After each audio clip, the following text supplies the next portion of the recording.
Muchas gracias.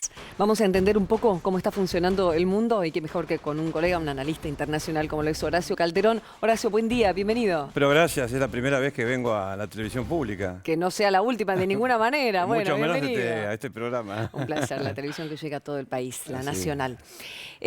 Trump, un mes. Se han escrito este fin de semana de todo. Ante el primer mes, fuerte, impactante, desconcertante, más palabras que hechos.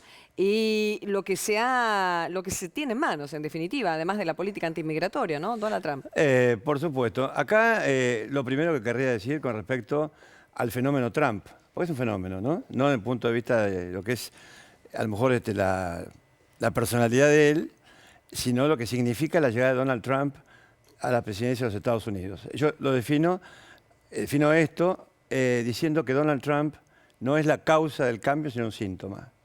Es el síntoma de un cambio que se está dando a nivel mundial, desde el punto de vista, a ver, muy objetivo. Pareciera que hay una especie de contrarrevolución que se está pergeñando contra, a lo mejor, décadas de lo que podemos llamar ahora post-marxismo, ¿no? Pensamiento post-marxista, ¿no? Yo sé que esto es medio a veces complicado y que va engarzado a un cambio de ciclo histórico. Sí. De varios siglos. O sea, esto no es algo que comenzó hace 10 años, ni 15 años, etcétera, ¿no? Ahora, el primer mes estuvo bastante marcado con la presencia de la justicia, que le dijo no al veto antimigratorio. O sea, ya le marcaron la cancha. Exactamente. Ahora hay que ver, hay una cuestión, que la cuestión inmigratoria y antimigratoria es un fenómeno también, repitiendo esta palabra, a nivel mundial, a nivel global, hablando usando la palabra global, no definiendo territorios, ¿no?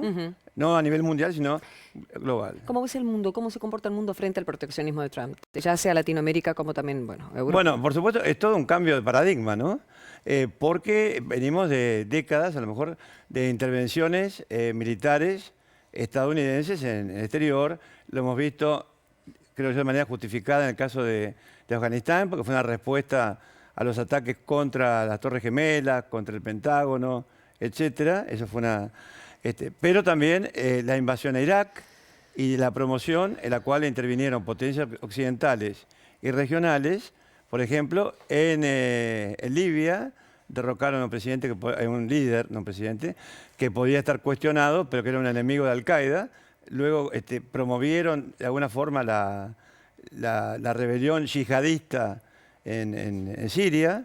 Y todo eso, bueno, fue lo que el motor de esta explosión de los inmigrantes en todo el mundo, ¿no? Sí. O sea, los inmigrantes no son la causa de la crisis. La causa de la crisis fueron las guerras. Exacto. Que provocaron justamente estas grandes corrientes. Guerras a que les vienen muy bien las grandes potencias, eso por cierto. ¿Cómo ves esta cercanía con Rusia, con Putin? ¿En qué puede devenir en el escenario global? Bueno, yo creo que acá hay una agenda que tal vez no sea tan pública, que los medios de comunicación no suelan querer abordarla, que es, por ejemplo, la necesidad de Estados Unidos de sumar aliados en su confrontación, aunque no sea militar, por supuesto, y ojalá que así continúe, con China, que es, a ver, la gran potencia que podía, de alguna manera, a lo largo de las décadas y a lo largo del presente siglo, convertirse de alguna manera en una oposición a Estados Unidos, cosa que yo veo poco probable por el poder militar de Estados Unidos, que justamente, en conjunto, suma 10 o 15 primeros países del mundo. El país que más nos trae, del que más importamos es Estados Unidos y después España. Bueno, de hecho, el presidente ahora va para España. ¿Vos crees que esta situación se puede revertir ahora? ¿Que se va a generar un nuevo escenario económico, comercial de nuestra región, por más que Estados Unidos sea el primer país? Con respecto a Estados Unidos, yo creo que sí, ¿no? Porque, si Donald Trump encamina a su país en el marco de una política aislacionista, como vimos en el pasado, ¿no? O sea, Woodrow Wilson no quería saber nada con la Primera Guerra Mundial, de alguna manera sumar a Estados Unidos en esa gran conflagración. Tampoco sucedió con Roosevelt hasta el ataque a Pearl Harbor, que es algo bastante cuestionado también, si se sabía, no se sabía, etcétera. O sea que a partir de ese momento hemos visto numerosas intervenciones. En la era, para llamar de alguna forma, post-soviética, luego del derrumbe del bloque soviético, bueno, ha habido presidentes, George Bush comenzó y luego continuó Barack Obama, que incendiaron al mundo, ¿no? Y las consecuencias las estamos viendo ahora. Háblame de tu viaje a Medio Oriente. Viniste hace poquito. Estuve en el mes de noviembre, invitado por Fundación TESA, a lo mejor conoces a la presidenta, que es la ingeniera Susana Pesis, de Berten. Ellos anualmente hacen estas giras. Me invitaron, estuvimos en Israel, recorrimos territorios palestinos, parte de ellos, y Jordania.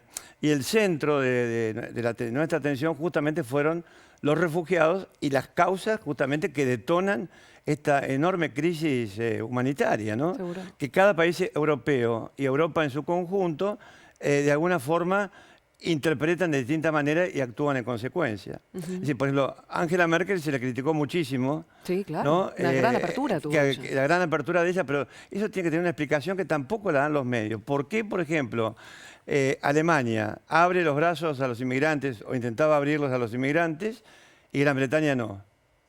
Bueno. Hay que ver que de acá, Brexit, ¿no? que las grandes potencias no están pensando como nosotros las elecciones de fin de año, las del 19, están pensando en una Europa o en una que está en proceso de desintegración, ¿no? Calculamos que ellos piensan de acá al 2040. Entonces, ¿qué sucede? De acá al 2040 Alemania va a perder 10 millones de habitantes porque no hay tasa de natalidad, es casi negativa. Caramba. 10 millones. Entonces se necesita, ¿no es cierto?, dar lugar a inmigrantes que tengan ciertas características, un matrimonio con hijos, por ejemplo, de 16, 18 años, que luego puedan insertarse, digamos, en lo laboral. En cambio, Gran Bretaña, esto no significa, pues yo ya cuando tengo que ser pro-británico, Gran Bretaña se calcula que para el año 2040 va a ser el país más poblado de Europa. Mirá. Entonces tenemos el déficit por parte de Alemania, que los obliga y los va a obligar a abrir las puertas sí o sí a inmigrantes.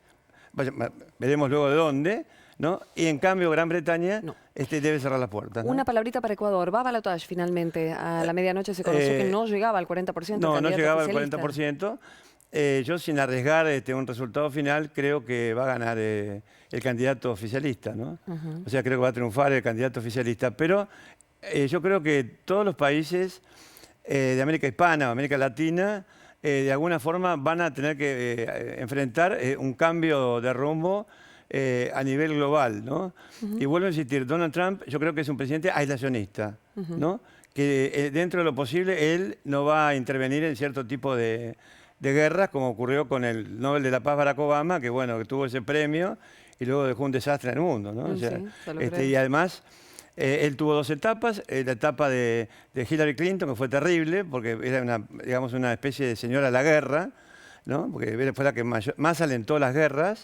Y luego la etapa de John Kerry, que era un hombre más maleable, digamos, a un entendimiento para evitar justamente estos grandes conflictos. Y yo vuelvo a insistir, lo que me dejó, digamos, lo que me dio la certeza en la gira que yo hice, es que hemos entrevistado en el grupo que fuimos a, por ejemplo, inmigrantes, y ellos no quieren, por ejemplo, los sirios, no quieren vivir en Líbano, no quieren vivir a lo mejor en Europa, ellos quieren volver a su país. Entonces quieren que la guerra se termine. Lo dijo un chico que ni siquiera era adolescente, ¿no? No les interesa. Un jovencito. Quieren volver a su país, ¿no? Y evidentemente yo creo que hay una toma de conciencia, porque yo creo que la guerra en Siria, ¿no?, que permitió la creación de este califato falso, se está de alguna manera aplacando. El califato se va a derrumbar, califato digo entre comillas porque es ilegítimo, hasta para los musulmanes que tienen, digamos, que siguen y que son fieles a lo que es la letra y el espíritu coránico ayornado, ¿no es cierto? Realmente, entonces yo pienso que el califato se derrumba en este año, ¿no? Y bueno, esperemos que el curso de la historia vaya a favor de la paz y el entendimiento entre los pueblos. Gracias, Horacio. Hicimos un paseíto por distintos lugares. Rápido, es compleja la política internacional, es muy compleja, pero es necesario entenderla un poco. Muchas gracias. No, gracias por invitarme. Digo un poco porque son poquitos minutos.